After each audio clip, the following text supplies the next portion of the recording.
వాళ్ళు ఈ కంట్రీకి వచ్చినప్పుడు అన్డాక్యుమెంటెడ్గా వచ్చారనమాట. అంటే ఇప్పుడు ట్రంప్ బేసిక్గా చెప్తూనే ఉన్నాడు కదా, నేను ఇల్లీగల్ ఇమిగ్రెంట్స్ని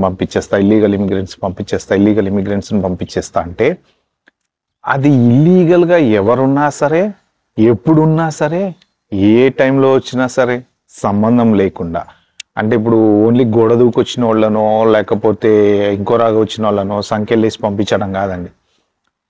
ఇయర్స్ బ్యాక్ వచ్చిన వాళ్ళని కూడా, అంటే వాళ్ళు ఇప్పటి వరకు ఎటువంటి క్రిమినల్ రికార్డ్స్ కానీ దేని ఎవరు బ్రేక్ ఎనీ లా ఏ ప్రాబ్లమ్ లేదు. వాళ్ళు చేసిన మిస్టేక్ ఏంటంటే అన్డాక్యుమెంటెడ్గా ఈ కంట్రీకి వచ్చారు, దే బిల్డప్ దేర్ లైఫ్.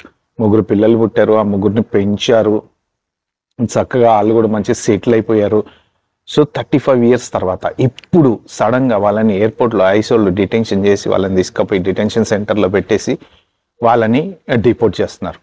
అంటే ఆ లైఫ్ ఒకసారి ఆలోచించండి ఎలా ఉంటుందో. అంటే మనము వేరే కంట్రీకి వెళ్ళినప్పుడు ఎప్పుడు సేఫ్ కాదు, మన లైఫ్ అనేది ఎక్కడా సేఫ్ కాదు.